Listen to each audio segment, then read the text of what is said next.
इस फल को देख रहे हैं आप? अभी अभी अपनी डाल से अलग हुआ है। बड़ा दुख होता है ना जब आप अपने उद्गम से अलग होते हैं, परंतु ये दूरी भी आवश्यक है। अब इस फल को ही ले लीजिए। अपने जीवनदाता वृक्ष से अलग होकर ये ना केवल किसी की भूख शांत करेगा, अपितु इसके भीतर के बीज से एक नए वृक्ष का सृजन भी होगा और कई नए फल जन्मेंगे। सृजन की प्रतिक्रिया में पीड़ा आवश्यक है। यदि पीड़ा नहीं होगी तो सृजन नहीं होगा। पीड़ा अपने उद्गम से दूर होने, पीड़ा अपनों से दूर होने। इस फल की भांति हम मनुष्यों को भी अपने उद्गम से, अपने सगे संबंधियों से अलग होना पड़ता है और यही अलगाव एक नए सृजन को, एक नई सृष्टि को, एक नए विकास को जन्म देता है। इसलिए ऐसे अलगाव से दुखी मत होइए, उसका स्वागत कीजिए, क्योंकि ये विकास की नींव है।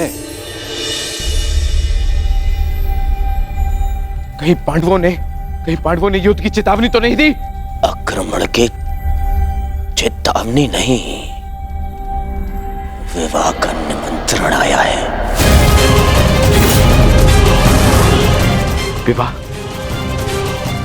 किसका विवाह? विराट कुमारी उत्तरा का। किसके साथ? उससे जिसमें साहस के साथ बुद्धि भी।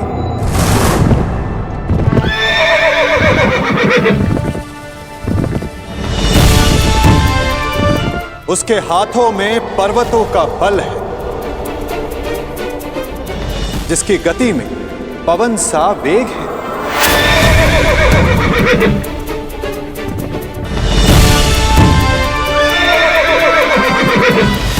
जिसके विषय में तुलना ही नहीं की जा सकती कि उसके बाणों की धार अधिक तीक्ष्ण है या उसका मस्तिष्क।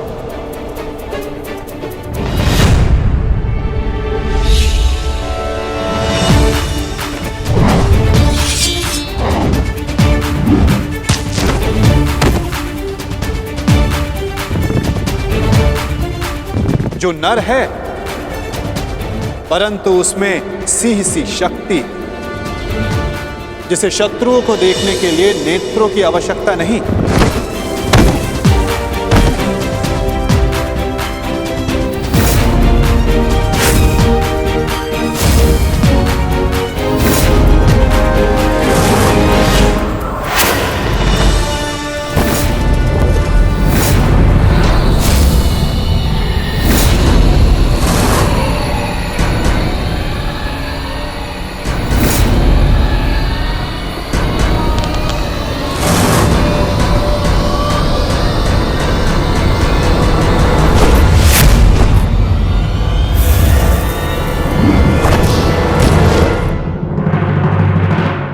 जिसकी शक्ति शेषनाग के समान है।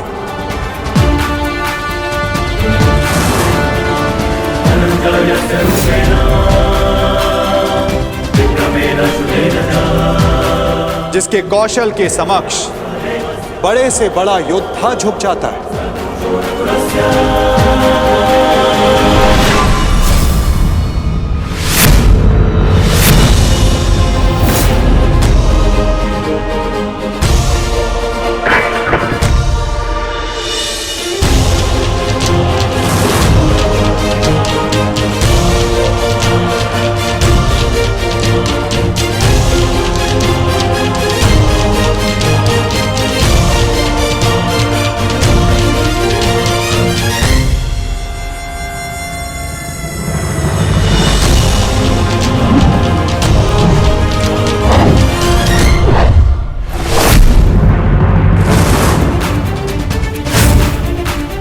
मित्रों का मित्र और शत्रुओं का शत्रु है, जो अपनों के मान के लिए अपने प्राणों को न्यौछावर कर दे, परंतु उसमें तनिक भी अभिमान नहीं। रूपेण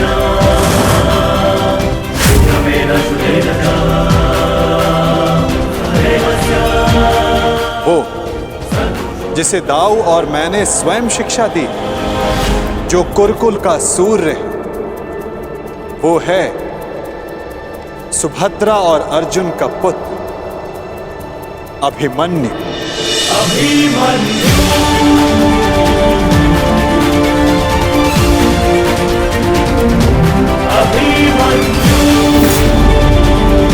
वो जितना शक्तिशाली है उतना ही विनम्र है।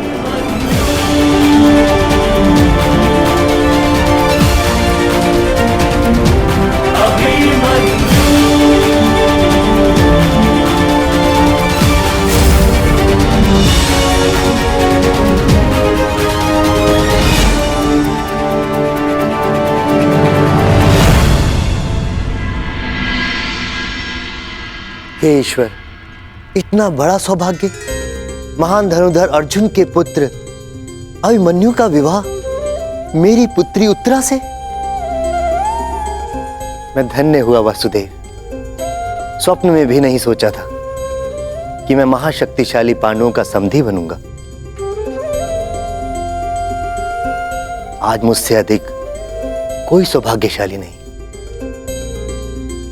भाग्यशाली तो मैं हूं विराटराज। उत्तरा मेरी शिष्य रह चुकी, इतनी कुशल, प्रतिभावान पुत्र वधु पाकर मेरा भाग्य उदित हो गया।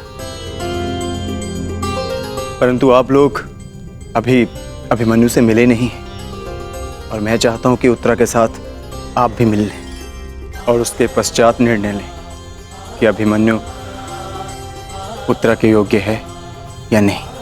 अभिमन्यु आपका पुत्र है और जिसके शिक्षक स्वयं वासुदेव हो, तो उसकी योग्यता पर संदेह करना भी पाप है। हम उत्तरा का संबंध अभिमन्यु के साथ करने को प्रस्तुत हैं।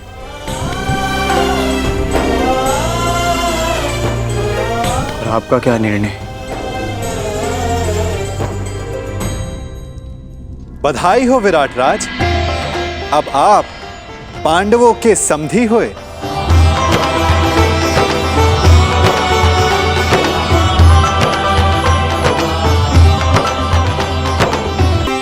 इतना दुस्साहस, इतना दुस्साहस! पहले आओ दिया और अब उसमें नमक छिड़क रहे हैं। हम यहाँ युद्ध का आह्वान कर रहे हैं और वो ये विवाह का निमंत्रण भेज रहे हैं।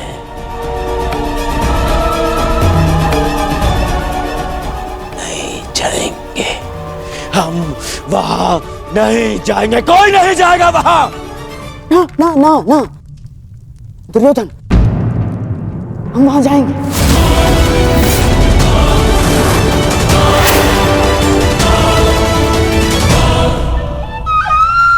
महाराज, मेरा मत है कि हमें वहां जाना चाहिए।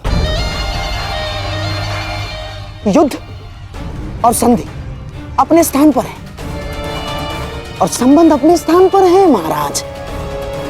कुरुवंश के अगली पीढ़ी का पहला विवाह है ये और हमें निमंत्रण भी आया है।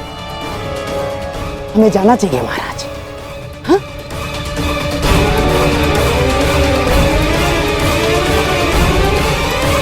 क्यों महामहिम, आप क्या सोचते हैं? आपके प्रिय अर्जुन के पुत्र अभिमन्यु का विवाह है, हमें उसे आशीर्वाद देने नहीं जाना चाहिए? जाना चाहिए महामहिम। हैं?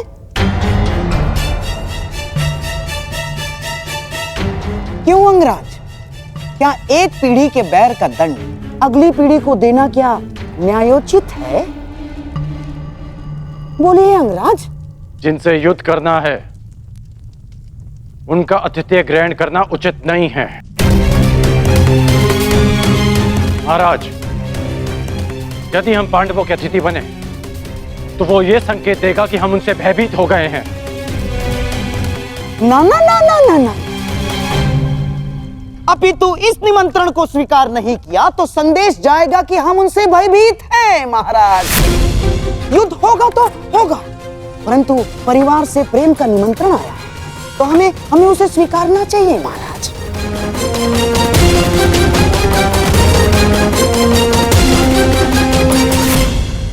तनिक सोचिए महाराज, पांडु आपके भाई थे और देवी कुंती अभी भी हस्तिनापुर में निवास करती है, तो क्या हम उनसे अपने पौत्र के विवाह में सम्मिलित होने का अधिकार छीन सकते हैं महाराज? देवी कुंती के लिए हमें इस विवाह में अवश्य जाना होगा महाराज।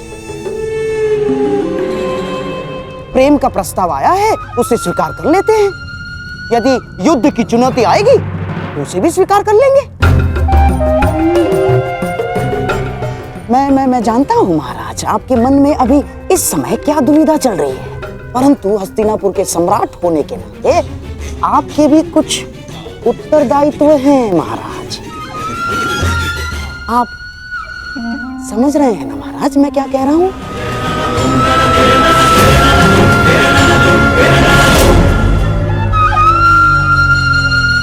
तो ठीक है,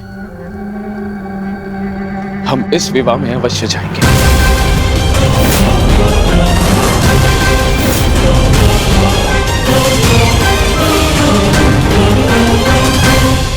कौरव का निमंत्रण देने की क्या आवश्यकता थी वासुदेव?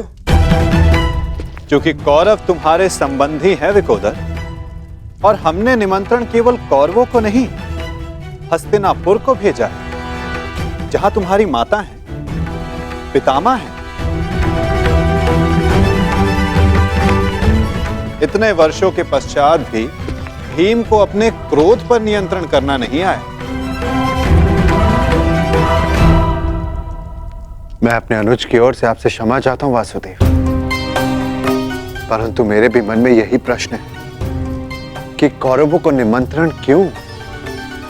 और अब भी मेरा उत्तर वही रहेगा युधिष्ठिर, कि कौरव तुम्हारे संबंधी हैं। पूछने का कोई लाभ नहीं ज्येष्ठ। माधव को यदि नहीं बताना है तो वो नहीं बताएंगे, परंतु मुझे विश्वास है माधव ने जो भी निर्णय लिया होगा हमारे हित में ही लिया होगा, क्योंकि माधव की आंखें भविष्य देख सकती हैं। यदि विश्वास है पार्थ, तो आगे बढ़ो, विवाह की तैयारी करो, क्योंकि समय कम है और कार्य अधिक शेष है।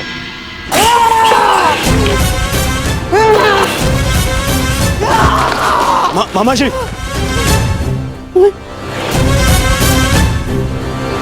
तुम्हें क्या लगता है ये निमंत्रण मैंने बड़े आनंद से स्वीकार किया है? हैं? ये लगता है तुम्हें? मेरे मन से पूछो, मेरी आंखों में देखो दुर्योधन, तुम्हें उत्तर मिल जाएगा। कितना बड़ा अपमान है ये निमंत्रण मेरे लिए, ये निमंत्रण। परंतु यदि इतना बड़ा अपमान था मामाश्री, तो निमंत्रण स्वीकार क्यों किया मामाश्री? क्योंकि एक अपमान का उत्तर देने के लिए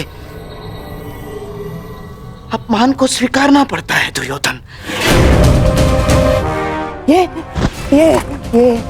विवाह, ये संबंध, ये निमंत्रण मेरे लिए उस कृष्ण का प्रहार है दुर्योधन। प्रहार, बड़ा दुखदायी प्रहार है, और उस प्रहार का उत्तर देने मुझे जाना होगा दुर्योधन। और मैं जाऊंगा। तुम खड़े क्यों हो? तुम बैठो, मैं जाऊंगा। मैं जाऊंगा। मैं कुछ समझ नहीं पा रहा हूं मामाश्री। उस छलिए ने मुझे हरा दिया दुर्योधन। मैं हार गया। हमने दिग्विजय करके उन्हें मित्र विहीन कर दिया। द्वारका में महाबली बलराम के साथ संधि करके हमने उन्हें आशाविहीन कर दिया, परंतु उस छलिया ने एक ही क्षण में पांडवों को वो सब कुछ दे दिया जो हमने उनसे छीना था। दुर्योधन, इस विवाह से उस वासुदेव ने उन पांडवों को राज्य, मित्र, आशा सब कुछ दे दिया, सब कुछ दे दिया दुर्योधन।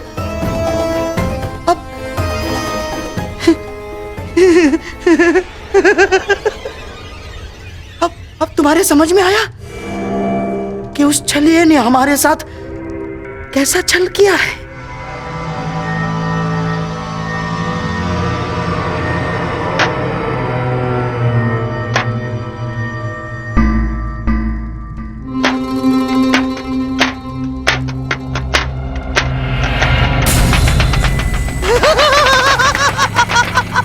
साम ताम दंड भेद युक्ति कपट छल कुचक्र षड्यंत्र, कुछ भी प्रयोग करके मैंने इस विवाह को अपशकुन न बनाया तो मेरा भी नाम शकुन ही नहीं।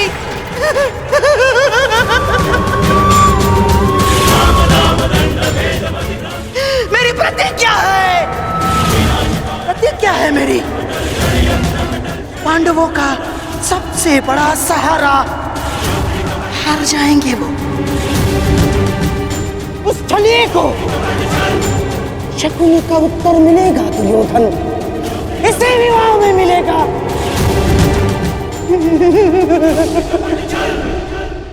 13 वर्षों के वनवास ने न केवल तुम्हारे संयम और पराक्रम को धार दी है युधिष्ठिर, 13 वर्षों की इस अवधि में कठिन परिश्रम और परीक्षण के पश्चात तुम्हारी अगली पीढ़ी भी युद्ध कौशल में कुशल हो गई। अब तुम सबका वनवास पूर्ण हुआ, अब समय आ गया है अपने वनवास रूप तपस्या का फल पाने का, और वो फल है तुम सबके पुत्र।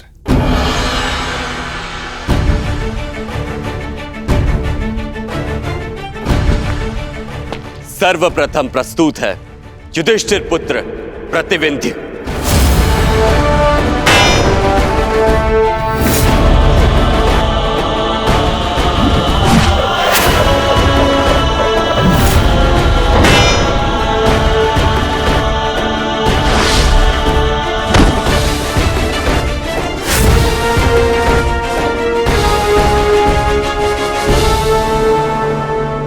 अब प्रस्तुत है भीमपुत्र सुत्सोम।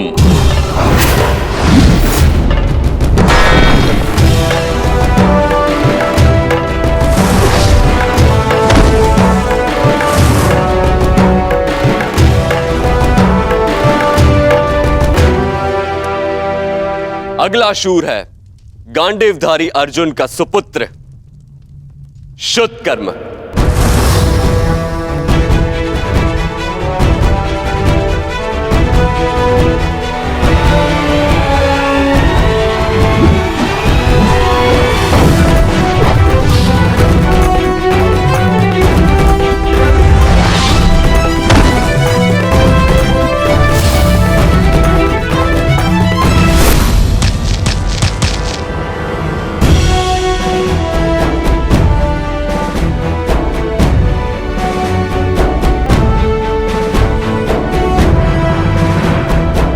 और अंत में नकुल पुत्र शतनिक और सहदेव पुत्र शुतसेन।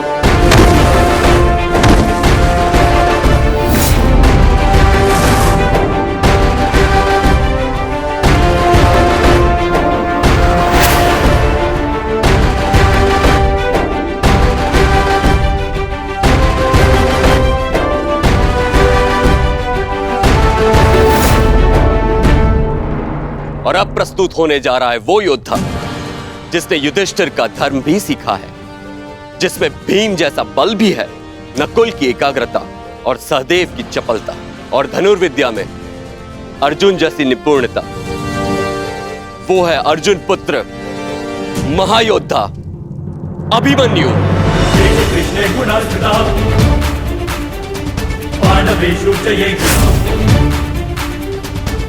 अभिमन्यु